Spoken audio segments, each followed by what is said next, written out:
Get ready for the greatest roast of all time, the Roast of Tom Brady, a Netflix live event happening May 5th. Hosted by Kevin Hart, the 7-time world champion gets his cleats held to the fire by famous friends and frenemies on an unforgettable night where everything is fair game. Tune in on May 5th at 5 p.m. Pacific time for the Roast of Tom Brady, live only on Netflix. I'm Alex Rodriguez. And I'm Jason Kelly. From Bloomberg, this is The Deal. Each week, you'll hear us in conversation with business icons. This show will explore deal-making across sports, media, and entertainment. That is a harsh lesson in business. Sports is not as simple as bringing a bunch of big names together. I didn't want to do another stomp you out speech. It opened up so many more doors. The show is called The Deal. Listen to The Deal. Listen to The Deal on Spotify. Lawrence First and Goal is a nonprofit organization, a labor of love, started in 2004 by John and Mary Ann Luce in honor of their daughter, Lauren, a pediatric brain tumor survivor. Since its inception, LFG has raised more than $2.87 million toward its mission to provide financial support for brain tumor research and cancer services, to offer financial and emotional support to families living with pediatric cancer, and to increase awareness of the disease. The success of Lawrence First and Goal in its fight against pediatric cancer depends on the generosity of people just like you. Any gift can make a difference to a child who is living with illness. Connect with LFG on our social media channels. See what we're up to, follow our newest initiatives, and learn what you can do to help. Share with your friends. LFG has partnered with CoachTube to create a library of coaching clinics covering all aspects of football play, strength and conditioning, and coaching philosophy. Proceeds from purchased courses benefit the missions of LFG. Finally, Lawrence First and Goal has published some inspiring books to support the LFG mission. You can purchase the LFG publications Hope is Here to Stay, Lauren's Life Lessons, and the Manual of Football Drills and Skills, or Home Fields by Bill George. And proceeds will help fund research, cancer services, and family support. You can get your books on Amazon.com today. All right, guys. Well, we're here for our second session of our spring series with Lawrence First and Goal. And we're excited tonight to be joined by the head coach of Kansas, Lance Leipold. Coach Leipold, we appreciate you taking the time. Time is very valuable. And I thought, okay, I got to make a decision on, is it about my ego or is it about letting these guys do a job? Welcome to a special episode of Coaching Coordinator presented by Lawrence First and Goal Foundation, featuring an insightful conversation with Coach Lance Leipold, the head coach of the Kansas Jayhawks. Coach Leipold shares his remarkable journey in coaching from his early days at Wisconsin-Whitewater to his current role as the head coach at Kansas. We discuss the challenges he faced, the strategies he implemented, and the successes he achieved along the way. Get ready to gain some valuable insights into building a winning culture, overcoming obstacles, and maintaining focus on continuous improvement. You'll definitely enjoy the inspiring stories and wisdom shared by Coach Leipold in this episode. To get the video of the conversation, go to CoachTube and add it to your professional development library for free. The link is in the show notes. Stay tuned for Winning Edge takeaways following the interview. What you see on tape is a direct reflection of what you teach and how you teach. Video is important, but if you don't teach well, you're not going to like what you see on your video. First Down Playbook has been helping coaches teach better for 13 years. It allows you to present installs, playbooks, and practice cards in half the time with NFL quality. Coaching tools like video pairing, a player app, practice schedules, and wristband sheets have made First Down Playbook a program management system with everything in one place. If you're in a position of leadership with your football program, receive a free 1-week look at First Down Playbook. Call them at 512-814-6158 or visit them on their website or social media. Mention Coach and Coordinator Podcast or use the coupon code COACH24 to receive a $100 discount off the normal $700 First Down Playbook team membership price. Links and the phone number are in the show notes. This obviously is always a great cause, and we appreciate you contributing to it. Thanks, Keith. I appreciate it. And John, I appreciate the opportunity. I know through our time at the University at Buffalo, Rob Iannello, who's been with me since our days there, is our general manager here at Kansas now, and he's with me. But he has always reaffirmed what a great cause this is, an event through the camps and everything. And I'm just flattered that I have the opportunity to help here tonight. Well, hey, thanks, Coach, for doing this. I know you're really busy. I know you've got a lot going on there, but, we're honored to have you. I mean, you've done a great job everywhere you've been, and I've been a big fan. Met you a long time ago. But yeah, your staffs were huge in helping us out. We had 2,000 campers, every year, and you guys were great. And then when COVID came, Keith Grabowski here, and it was Keith's brainchild to do all this. And the clinic has been huge. I mean, it really has. So we appreciate you having you on live in the middle of the week. And I'm hoping, I know a lot of people are going to get a lot out of it, but thanks a ton. Again, my pleasure. Thanks.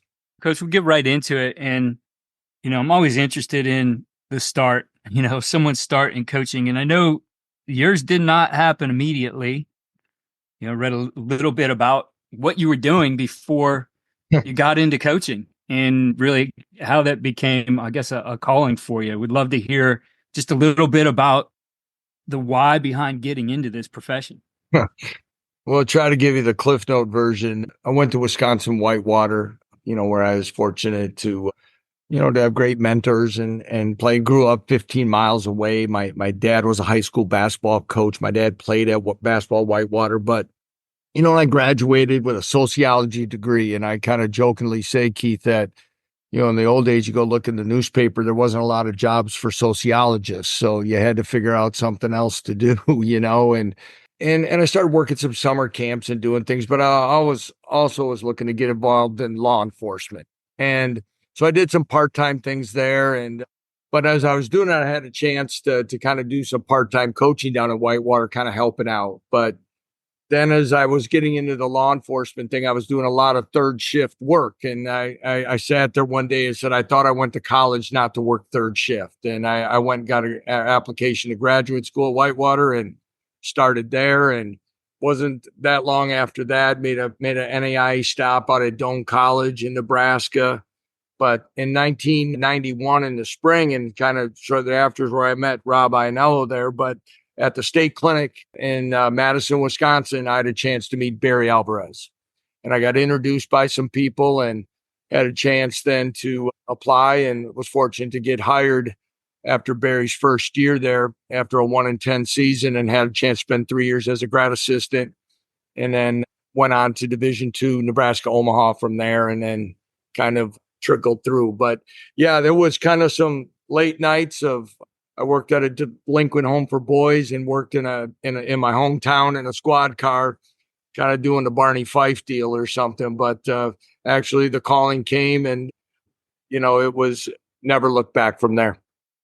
I know early on too, you definitely proved you weren't afraid to work, that you jumped into a lot of things. And I think, it's important to make it in this profession isn't to sit around and wait for all the great stuff that you have to do, that it's jumping in and learning how to do everything and being there to provide value as you can, especially as a young coach learning the game. Yeah, I think the one thing, there's a lot of different philosophies that can happen today in coaching, and being a small college player, I have great value for it and where it's at. Like I said, I went to Doane College. I had to do I was the head dorm. I ran a dorm. I did intramurals, and I was coaching quarterbacks and receivers at like 24 years old. And remember the first game, I'd asked one of the assistants, I said, it was a small kind of high school looking press box. I said, where are we on what side of the press box we on? He said, we're on the top. And I said, what do you mean? He goes, yeah, we sit on chairs up there. So the first game I had to carry a folding chair up a ladder. And it kind of makes you, you think you're coaching college football, and, there's just things like that you got to learn to do and appreciate. And I think my path has been unconventional maybe to this point, but I do think some of the things that in my time that allowed me to see the big picture and appreciate a lot of different things. And one of the coaches that I worked under at Wisconsin, Jim Huber, he was one that always told me, just get a room, find a way to get your room and have a chance to run it. Sometimes I think we have people here as well in off-field roles, but if you don't have a chance to always take charge and learn and grow, sometimes you get stymied and pigeonholed. So I think there's a lot of ways to do that. And after 7 years at Division II Nebraska Omaha, then I had a chance to join Frank Solich's staff in an off-field role that I really, though I didn't enjoy all the duties of that job, I think those 3 years off the field at a program of that nature and where they were at that time, we had a chance to play for the BCS National Championship against Miami. Things weren't going very well towards late in that season, but it gave me a great perspective of everything in a large football program. I was being able to observe more of operations, more of what the video staff and some other things that I don't think I ever would have had the time to really watch and appreciate and form my own philosophies that allowed me later in life to get that. But after Coach Solich was fired after winning 9 games, I just had made a family decision with my wife that I wanted to get back on the field. I was going to look to be a lower level head coach at the Division II or Division III level and just have a little more control of my life. So we did that. I took my old job back at Omaha, commuted from Lincoln, Nebraska to Omaha. We did not move the family. And I stayed there for 3 seasons until the great opportunity to return to my alma mater in 2007 to be the head coach. And never did I think when I took that job that I would have the opportunity that I have to this day. I thought maybe I'd be at Whitewater for 20 years or maybe have a chance to return to a place like Omaha. But Division I coaching and those things was never really in the plans at that time. Well, Whitewater, you were able to take a program that was having success and just bring it to another level. I've been on the other side of Mount Union. I know how difficult a mountain that is to climb. You did it. You guys beat them in more than once and won national championships, and that created a lot of opportunity. But I think for you, everywhere you've been, there's been a vision you've had. How has that vision come together for you? Just looking back at the beginning of what you did at Whitewater, the vision for the program then. Yeah, Keith, it's kind of interesting because I could think back and, when I first got into coaching and I kind of skipped a little bit there. I returned to Whitewater to get my master's degree before I went to Wisconsin. In 1990, Bob Brezowitz, former head coach, had hired me to come back and kind of be the offensive coordinator, even though I was finishing my master's. And I thought about things at that time. Wisconsin lacrosse had a lot of success. Central College in Iowa was doing very well. But I also kind of looked at some of the things at that time about the staffing model that the Wisconsin system had, the ad hoc coaches and what their roles and responsibilities. And I was starting to get some thoughts. And then, because I'd done the math in my head. The coach before Bob Brezowitz, I played for 2 years. Forrest Perkins was a head coach for 28 years. Bob Brezowitz replaced him, coached there for 24 years. I did the math about how old Bob would be when Forrest retired. And I go, you know what? I'll be in my early 40s when that time would come. And I remember Barry Alvarez had become a head coach at 42. So I was like, you know what? I'll be right about 42. And sure enough, I was 42 years old, or it turned 42 right about the time I got the job. But I started to formulate some things that I thought could be some different things in the staffing model and some resource things. And there were some things that had improved at Whitewater that I thought I could hopefully put a stamp on that would help us to maintain momentum. And one of those is carried on to really what I've done all the time is I was never enamored with having to be the play caller once I became a head coach, or I never thought that defined me. And it still doesn't today. And today, with all the things that we have, unfortunately, you get pulled away from more X's and O's than ever before. But I thought the other things about culture, discipline, how we're going to, expectations within the program, it would allow me to be better at what I wanted our program to be. And what I mean is, and I don't know all the different levels of coaches that we have on here tonight, but my thought was this: I can find a lot of people who are passionate about football and scheming and coaching the kids. I don't know if I can find as many people passionate about the other things that really matter to a football program that we don't get to touch ourselves all the time.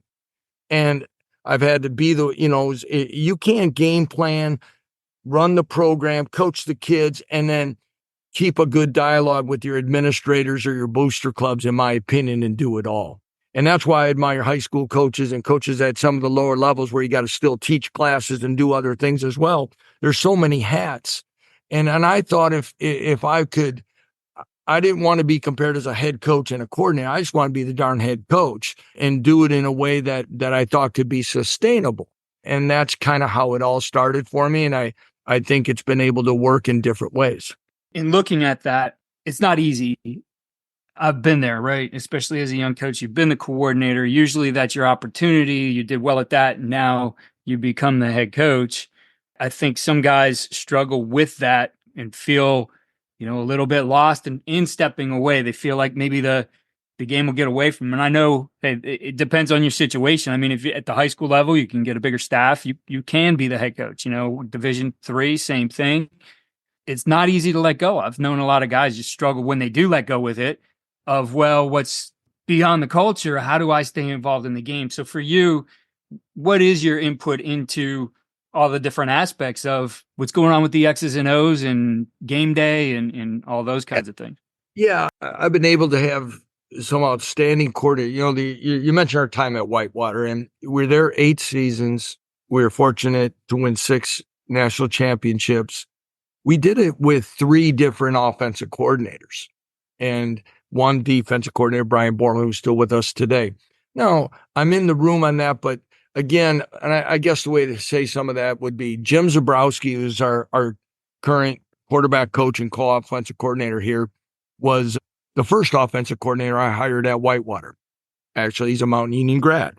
He was the head coach at Lakeland College in Wisconsin. And through a conversation of trying to get some other things, started talking with Jim. He was supposed to be the opening game opponent of my very first game at Whitewater. What we started talking about is trying to get him to move the game back to Whitewater. And we started talking, and I was driving back to Nebraska to see my wife. We talked for over 2 hours. And by the end of the conversation, I started talking to him about being the offensive coordinator. Well, now I'm asking a guy to give up a head coaching job to run the offense. But I also wanted a guy with Division III head coaching experience because I hadn't been back at the Division III level in 16 years. So I'm trying to get a resource as well that can help me. Well, if I'm going to meddle in what they're doing, I think I'm going to be a distractor. I would try to sit in on both sides of the ball and do those things. The other thing, Keith, and I don't know how it happens for everyone else, but especially when I thought at Whitewater, practice would start our meetings, I don't remember, 1 or 1:30, somewhere between noon and that meeting time, something would hit my desk, usually player related, that was a distraction. Or the same thing happened when I was I had a coordinator title. I was doing some of the play calling at Omaha, but Pat Burns, our head coach, is coaching quarterbacks, and he's heavily involved. But every time the phone rang or something happened, our offensive staff meeting stopped. And I remembered how frustrating that would be sometimes about efficiency and time. And I knew when I became a head coach that if I was meddling and I got pulled away, I was holding them up. And especially at the Division III level, when you got coaches who are coming from other things or other jobs on campus or something, time is very valuable. And I thought, okay, I got to make a decision on, is it about my ego or is it about letting these guys do a job? So that's kind of where it's always been. And is that the other thing that I've always tried to focus on with other things is how can I continually make our program better? And a lot of times at the smaller levels, I felt your boosters and anybody that really wants to help you, they get more excited about helping you during the season than they do maybe in May when you've got a little extra time. So you got to hit them at the right time. And where do you find the time for that? So those were things where you can try to share your vision and do some other things, and that eats up a little time. So that's kind of how I've done it.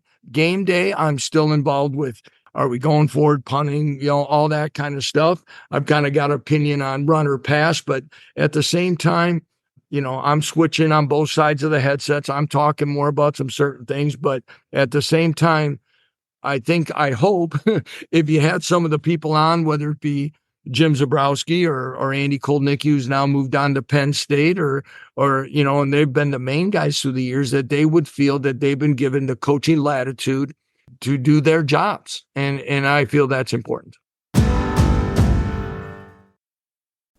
As coaches, we know that some of the biggest hurdles to our team's success can come from off the field. Your team needs support to tackle the endless list of expenses, uniforms, training equipment, travel, and more. But raising that money can feel like a full-time job. Thankfully, there's Vertical Raise. Vertical Raise is the premier online fundraising platform using innovative technology to create the easiest and most efficient system available. Raise more money in less time with a local fundraising coach who works with your team every step of the way to customize the ideal fundraiser. With options for online donations, digital discount cards, premium product sales, and even spirit shops, Vertical Raise has top-of-the-line solutions for every fundraising style. To find out more, visit verticalraise.com and we'll get you connected with an exclusive offer on your first fundraiser. I'm Alex Rodriguez. And I'm Jason Kelly. From Bloomberg, this is The Deal. Each week, you'll hear us in conversation with business icons. This show will explore deal-making across sports, media, and entertainment.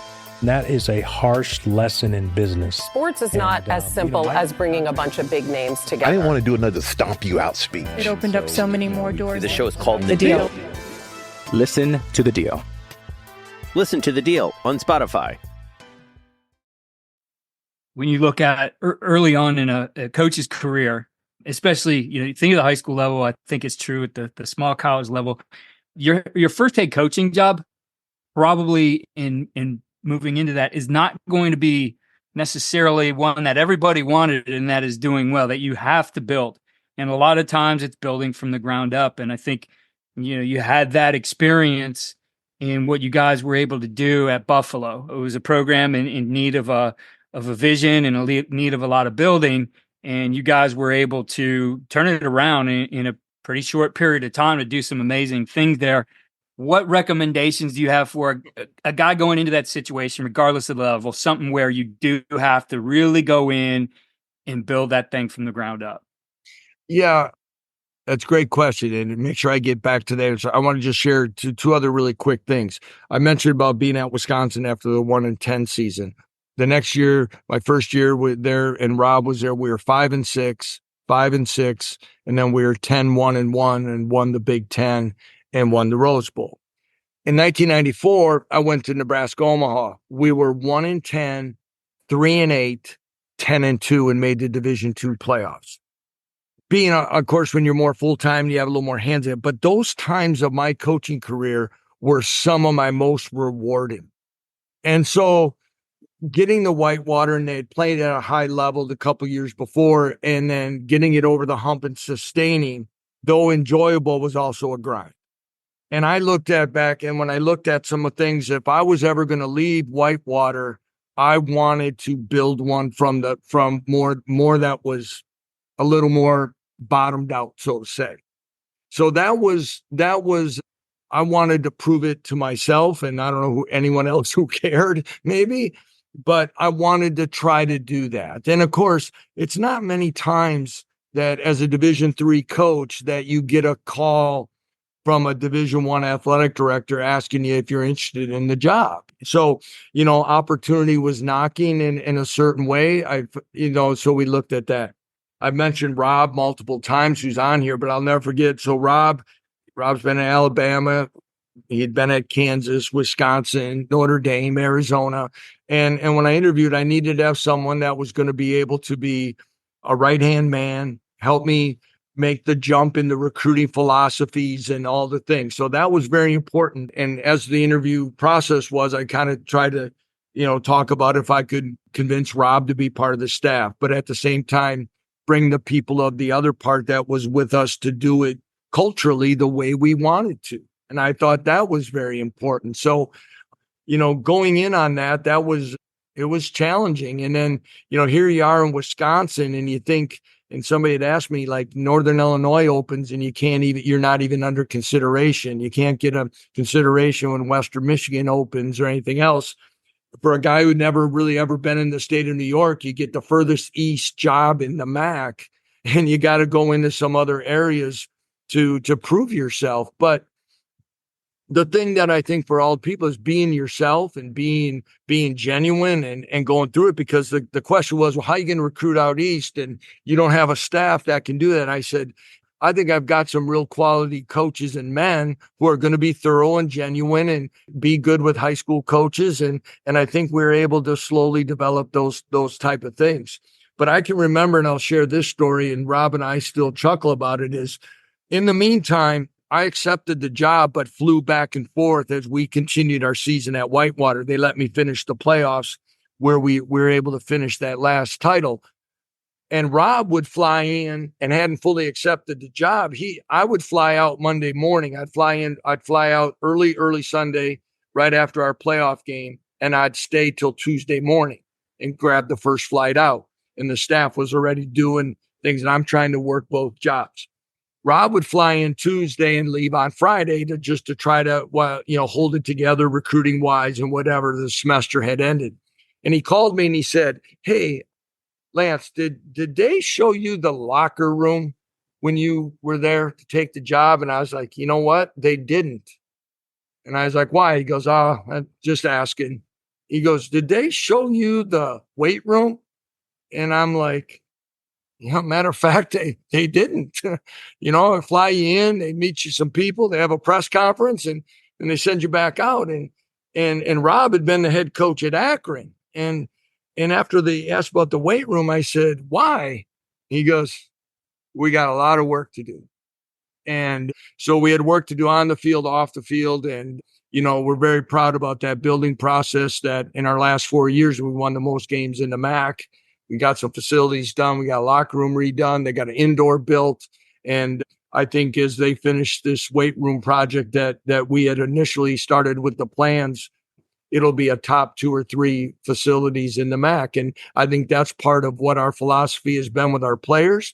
And as a staff is leave it better than you found it. In those situations, Buffalo and Kansas, you're coming into programs where you really need to teach guys how to win, right? How to do things that are going to help them win. What are some of the things you focus on first in being able to do that and in being able to get these guys to understand this is what it's going to take and get them to believe in the process that you're instilling? Yeah, Kansas was such a unique thing as well, because again, over a decade of struggling here, it was unique. And again, we're approaching, heck, I think we're within a week of being here 3 years.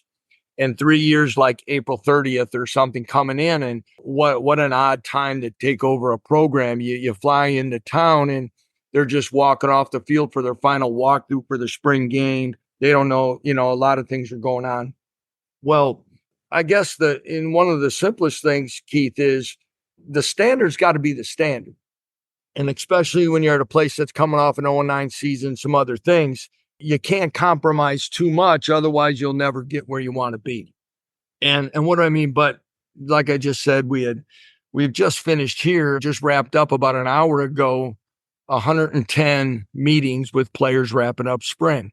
Well, upon getting the job of doing the press conference, I started to meet with all the players before they headed out, which was at the time, it was kind of, they're barely meeting you and they're trying to make decisions. And about 2 weeks later, the portal really came into effect and we're scrambling a lot of different ways.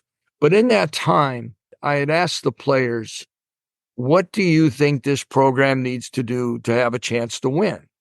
And it was really refreshing, because the top 4 answers that we got were, we need more leadership. And I said, from who? And some said the coaches, some said players. And I said, okay, what else? Some said we need more structure. We need more accountability. We need more discipline. And when they're asking for it, it made us, we got a chance here, because when we came back and met, I put those words up on the screen. Okay, these were your top answers. Are you willing to accept it? Are you willing to do that? And then we talked about discipline, and I think somebody came in straggling in a little late. Leave the room. You're late. You don't get to come to the meeting. Okay, sit up. All the things you hear about in these first meetings. The other thing we were able to do, and it probably has to do with more like head coaching, and really when you're talking culture, especially at places like here, there's a lot of things that touch this program that were also maybe part of the problem. And in the story I like to share, because I've started sharing this, is that we became a morning practice team at Buffalo. And again, I keep giving Rob the proper credit, because Rob was trying to convince me to do this for a while. And I'm like, oh, geez, I don't know if I want to do this morning stuff. It's so different. And well, once we went to it, when we had our indoor in Buffalo, I'd never go back. It's been the best thing for so many reasons. Well, it gave us the right time to give us something new at Kansas as well. But remember how I said it was May. So I go to my sport administrator. I said, I want to go to morning practices. And he comes back, well, they say we can do it in January. I said, no, I want to do it for the fall. Oh, we got too many conflicts. I said, okay, give me the list. Well, he comes back, he goes, I'll get him for you. He comes back, and, this goes on a little bit. Finally, and I said to him, I don't want to do this, but if we have to practice from 7 a.m. on the field to 9 a.m. and then bring the guys back later for meetings and weights, we're going to do it, but we're going into morning practices. Long story short, after the 5th time, he goes, well, I think we got it down to 5 guys with conflicts. We got it down to 1 guy. But if I accept the first answer of we can do it second semester because it's too much work right now, I don't know where we'd be as a program. And that's the thing about changing culture in your program and the people that are associated. If you're convicted about it, you better make sure that you exhaust every option to get something done. Now, why was that important? Because now it was different. And we practiced the way and the length that we told the kids. We're going to get in, we're going to work, we're going to do it. And so when we started to do those things, even though we weren't winning, they saw a difference. When we also held them accountable as much for off-field things as we did on-field things, they're like, oh, this is different. We had another example. We were talking about holds up for registration. As we all know, everybody has parking tickets. Everybody's got to hold on something at some school. We went through the list. Okay, we do priority registration. We're 4 days in. We have 27 guys that haven't registered, and I'm losing it. And the academic people that handle all this, they're in the room. They're going, why are you upset, coach? We had 89 last year after 4 days. And they thought that was, again, what was the standard? What are we going to do? And I could give you more numbers about missed classes or late for tutoring that we drastically reduced. F's and withdrawals in our classroom. And really what I think has been part of our success is the holistic accountability has also given our players a sense that I got to be on top of it all the way around. And also when they've seen better success in other ways, I think their on-field confidence is also increased. And really, we haven't had a lot of resistance. The guys have really embraced it. Yes, there's been some that haven't, and of course they move on. But again, we've been very fortunate in player retention because I think they see a standard and a culture that once they get used to it, they can embrace. I think there's, in the story you shared, there's a couple important things I would love to dig into. Not accepting that first answer, not accepting something when hey, we need to get this done. And I know as a young coach, sometimes I maybe was a bull in a china shop and not understanding how to finesse some of those situations. But I think it's important because people, especially early on, is in a number of different situations where they want to tell you, well, this is the way we do it. And, no, you're not going to be able to do this. I can remember, we were going to pay to play for the first time and, being called in and saying, hey, your roster's going to hurt. Your fundraising is going to hurt. Just want you to know, be aware of it. And we're going to need you to cut a coach too. And, I went back and said, okay, what's your cuts? Where are you making them? I said, I need 2 more coaches. I'm going to have a bigger roster, But I know, and we did, but I know in doing that and the way I did it, sometimes it did piss some people off, and it's not always the easiest thing to do, especially when you're a young coach. But, I guess some guidance for how do you finesse those situations? How do you stay persistent with it and find those different ways? Like you said, you had all those conflicts, you got it down to 1. Yeah. Yeah. I don't know if finesse is my best attribute either. But you gotta, when you're passionate, but you gotta be able to explain the why, I think, and where do they think the benefit is? And then also, what is the expectation? What do you want from the program? How am I being evaluated? And here's how I think it can help. I'll give you an example at Whitewater, and I'll bring you another one from Buffalo. But you're talking about hearing about how things have always been done. Is one time at Whitewater, and being a state school, enrollment isn't always as big as maybe the athletic factor of a Division III private school. Okay, where athletics is a main portion of enrollment to be driven, right? And it's a little different in those Wisconsin state schools because enrollment's pretty high, and it's not financial aid based. It's just, it is what it is. But they wanted to make a push for out of state residents, mainly from the state of Illinois, because Whitewater's fairly close to the border. And I came in and I said, okay, let's look for a win-win here. And my athletic director said something. I said, okay, how about if I come up with X amount of money from my camps, if the chancellor will match that, and we can create 2 positions, entry level, and they'll recruit the state of Illinois. And if we recruit a player, they probably got a buddy who may come along or a girlfriend. And this will be a win-win. I said, but this isn't going to be just a 1-year experiment. I need a 2-year commitment so that we can, do it once and learn from and go from there. That was probably my 6th year there, maybe 5th. They're still doing that today. And then you find somebody that can help you with an apartment and all that, and boom, and now you got kind of an entry-level coaching job. But you explain, how does everybody benefit? It can't just be, well, we're football and we need this. Okay, that's one thing I think we tried to do. And I think when you're talking about being a bull in China shop and you're trying to get something done, it's because you're passionate about what you do, and we all are. And I have this fault. But I used to say to my athletic director at Whitewater, and I probably said it to a couple along the way since, and I've said it since I've been here.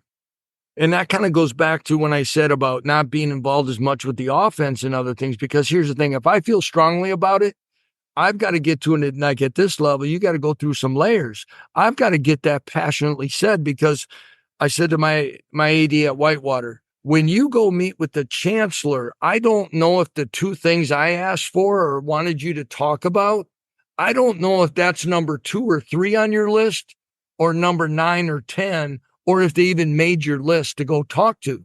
And if it's down the line of items on an agenda to talk to the chancellor, you may not even get the full time to go through it. So how do I know what I want if it's even getting to where it needs to? So you got to keep beating the drum. You got to keep trying if you really want to get it implemented. And sometimes some people don't. Let's face it. I'll throw names out of people and where they influenced me. Bill Callahan, okay, former head coach at Nebraska and Oakland Raiders. He told me one time, hey, Lance, you go in there and talk to him about this, da-da-da-da-da. And he goes, people hate confrontation. They don't like it.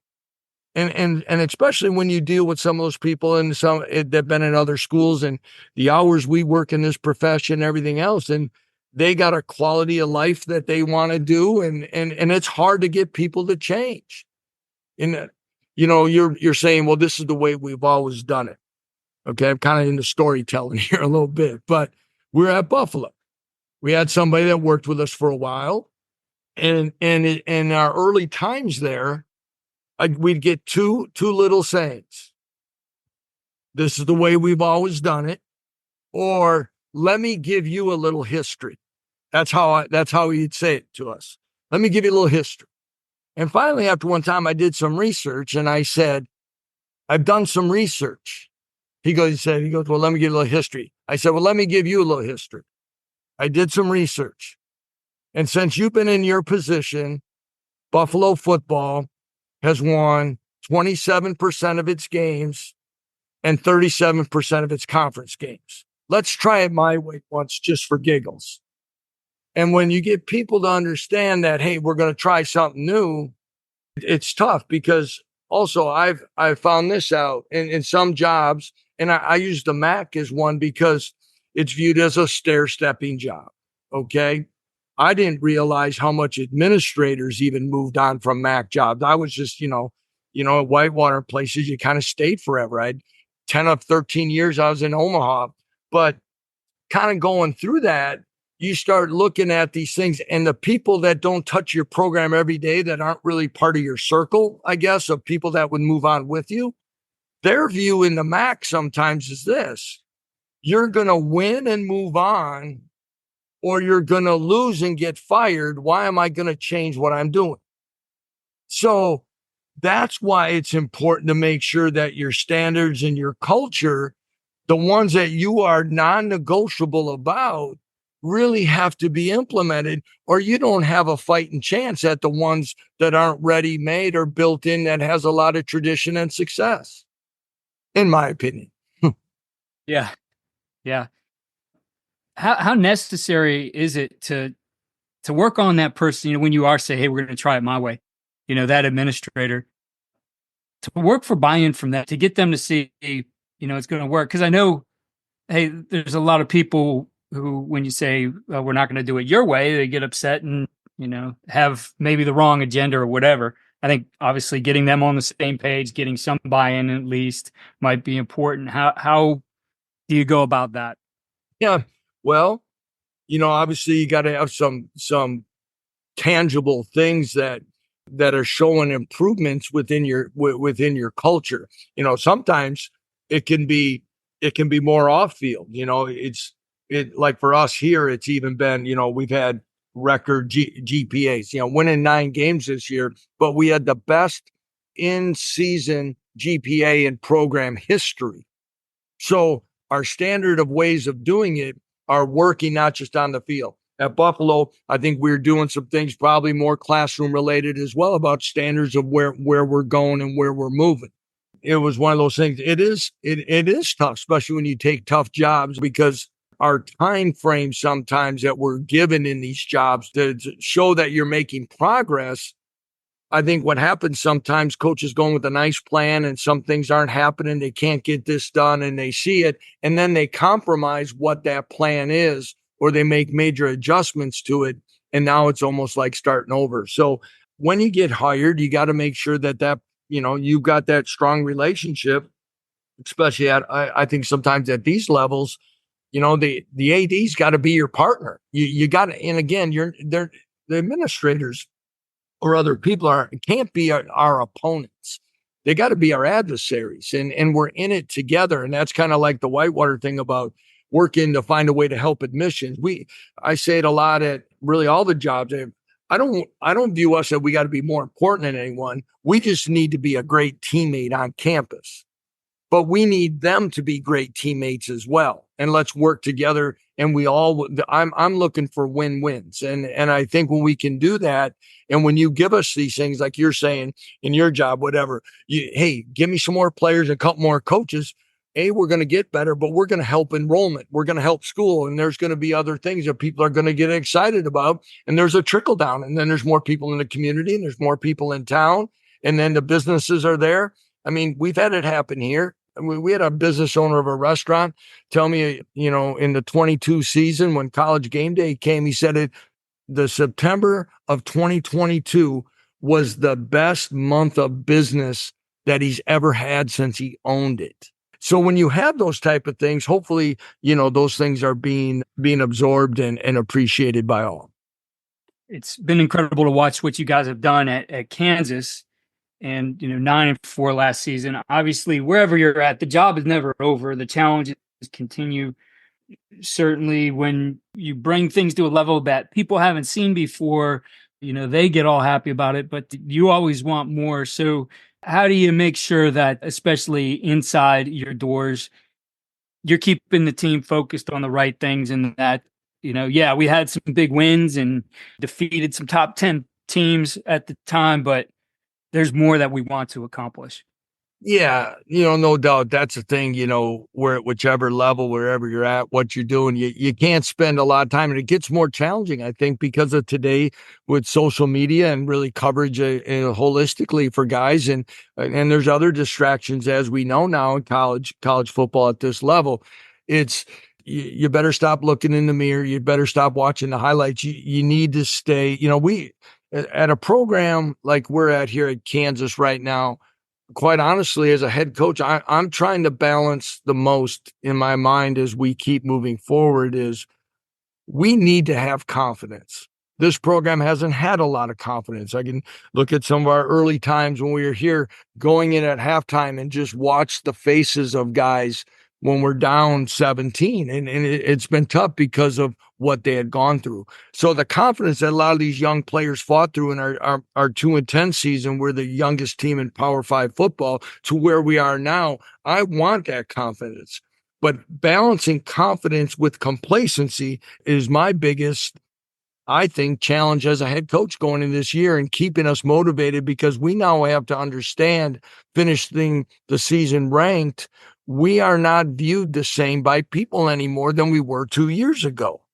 And you're going to get a different focus and a different probably effort and strain than maybe we did, when we were a 2-10 team. So we got to be able to do that. And that's, again, being where your feet are at, I guess, those type of sayings, and challenging our guys just like we have before, that our standards are standards, and we're going to try to get a little bit better today than we were yesterday.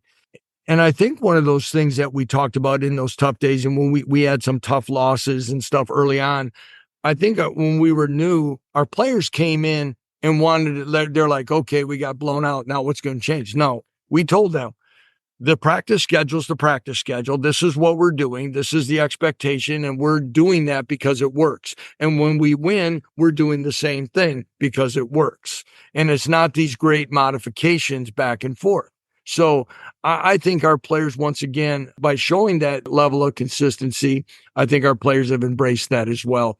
But again, we've talked about, showing up and thriving and not surviving during the toughest times. And you hear a lot, Keith, about, the kids today don't love the game as much. I think we go nonstop with these guys so much, we don't let them really, really love it to come back to do it. We got the NFL draft coming up, tomorrow night or something. Those teams that are picking in the first whatever picks, when was the last time that they were in their building around their coaches? First week of January? But we give our guys 4 weeks off, and we want to know why they're not loving to be back right after it, and we're talking with a younger group. So I think we got to make sure that as we gear it up, we still have to get them time to focus on other things, and then be excited and challenged to go attack it to meet the expectations, especially in our program. I really appreciate the stories you shared, the insight you shared into your program, into your career, into some of the things you've done. I know John popped back in here. I'm sure he'd like to say a few words as well, but I want to thank you, Coach, for the time you gave us today. Thanks, Keith. Hey, thanks again, Coach, for all your help, and not just tonight, but all your support with the staff. I mean, so the people out there know, it all goes to Pediatric Brain Tumor Research and Cancer Services. And again, it was Keith Grabowski's idea. He reached out to us, and after the COVID things, we shut down the camp and started the clinics. And we got about 500 clinics out there now that people can purchase, some books. We're going to show a video to talk about all of that, but there's not many foundations where every nickel raised truly goes to the mission of Pediatric Brain Tumor Research and Cancer Services. So it means a lot. You took the, Wednesday night to do this, and I'm sure a lot of people are going to check it out. I appreciate it, John. Thank you for the opportunity. Here are winning edge takeaways and ideas for implementation. 1. Always have persistence and conviction. Like Coach Leipold, you should not be afraid to push for what you believe is necessary for your program's success.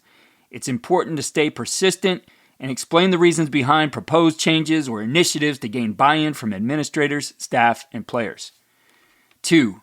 hold the consistency and the standards. Maintaining consistent standards and expectations, whether during tough times or periods of success, is crucial for building a strong program culture. This consistency helps instill confidence in players and keeps them focused on continuous improvement. When you step into situations like Coach Leipold did at Buffalo and Kansas, you have to raise the level of expectations by the application and execution of consistent standards. And 3, balance confidence and complacency. You need to strike a balance between fostering confidence in your players and guarding against complacency. It's essential to challenge the team to keep striving for improvement even after achieving success to prevent a drop-off in performance or motivation. Be sure to continue to support Lawrence First and Goal by utilizing the library of presentations from college and pro coaches to develop yourself professionally. With over 500 courses in the library, essentially any topic you wish to dig into is available. You can find the library on CoachTube.com and the link is in the show notes. Follow all we're doing at CoachandCoordinator.com and follow us on X at Coach K. Grabowski.